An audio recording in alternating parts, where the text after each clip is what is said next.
when I was a kid, there were certain adult expressions that always bewildered and confused me. I remember my parents sitting around the kitchen table arguing. This was back in London. And my father saying, "Not my monkeys, not my circus." And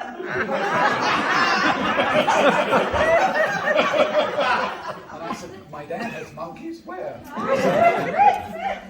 Another time, my father was having a conversation with our next door neighbour, Mr. Simpkin, on the landing between our two apartments. And Mr. Simpkin said, "No man is an island." And my father said, "Very true." I could have told them that. Well, in time, I learnt what those expressions meant. But there was one saying that always just bewildered me, and it took me about 40 years before I understood its true meaning. And that was, "They also serve who only stand and wait." At the time, I was in a bad space. My acting career was at a standstill. My writing career hadn't really taken off. And the woman I was living with had walked out on me. It was heartbreak times 3. I sought help, both personal and from the medicinal cabinet, but nothing worked. And I could feel myself spiraling into a deep depression. And then just by chance, I heard on the radio about a group of newsmen who become cuddlers at the Children's Hospital in Los Angeles. Well, I'd raised 2 kids, cuddled them when they were small, so I thought, well, I can do that. I can become a cuddler. So I called up the Children's Hospital and asked how I could go about this. And they told me to come in for an orientation session, which I did. There are a lot of young women there who I assume were all training to be nurses. And the matron holding the session covered a lot of subjects, and then she said, "You know, we have a lot of sick babies here whose parents are sick themselves. This was during the AIDS crisis. So we need cuddlers." I also learned that the babies didn't just suffer from AIDS, but from heart disease and lung disease and sepsis and meningitis and colitis and a host of other illnesses. Then I was shown the right way to hold a baby so it didn't fall on its head, and what to do in case of an emergency. And then the session was over. And the matron came up to me and said, "If you still want to be a cuddler, go up to the pre-med neonatal unit on the 2nd floor, and someone there will show you what to do." So I did. When I pushed open the doors to the ward, I saw 30 or 40 cots interspersed with a few incubators.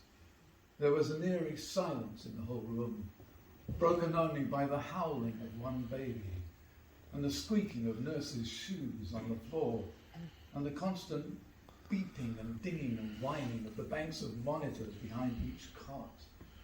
Every baby had wires and tubes coming in and out of every conceivable orifice, and then going back to those same monitors, which made me wonder whether I, who was notoriously clumsy, was the right person for this task. Just as I was taking all this in, a nurse holding a small baby came up to me and said, "Are you the cuddler?"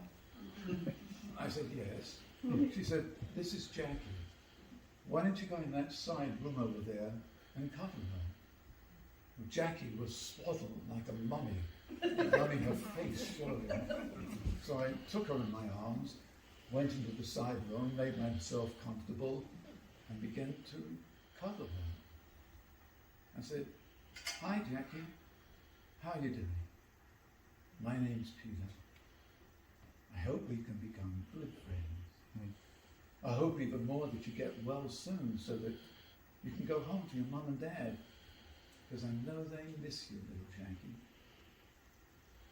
And speaking of Jackies, I used to have a girlfriend by the name of Jackie, but she dumped me. But I won't hold it against you. The thing was, no matter what I said, Jackie didn't contradict me. She didn't tell me that she didn't like my acting, or that she didn't like my script, or that she didn't like me. She just stared. After about half an hour, a nurse came and whisked Jackie away for a feeding, and I was now a cuddler. I don't recall cuddling any other babies that evening, although I did look into an incubator where there was the smallest baby I'd ever seen. Its arms and legs were no bigger than thick pencils, and if it weighed more than 3 pounds, it was a miracle. I told it a nursery rhyme and sang a song to it, and then a nurse came and did some tests, and I went home. I went to the neonatal unit once a week for the next 2 years. Sometimes I cuddled 2 or 3 babies in an evening, sometimes just one. When I did cuddle them, I told them stories and sang them songs, and when I got bored with that, I recounted how I climbed Mount Everest and swam across the Pacific Ocean all in the same day. I think one baby smiled at that. Most of them just slept. That is all except for Abby. The nurses called her Crabby Abby, and for good reason.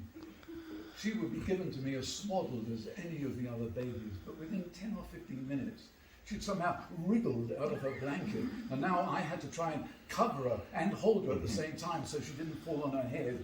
And the whole time she wailed loudly. And I was always so relieved when a nurse came and whisked her away for some tests or a feeding.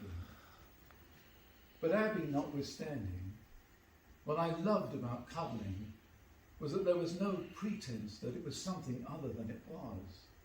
The babies didn't know who I was, and they didn't care.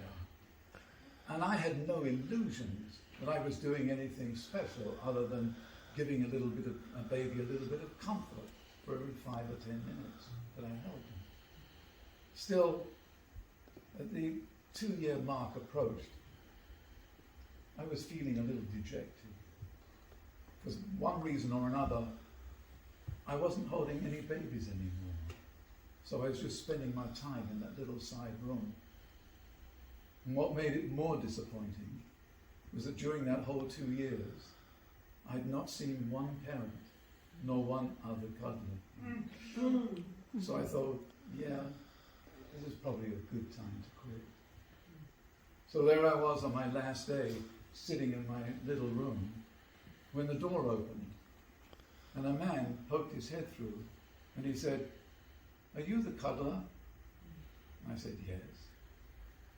He said, "Oh, I've been working 12-hour shifts and I just haven't been able to get here as much as I would have liked. So I just want to thank you for cuddling my baby."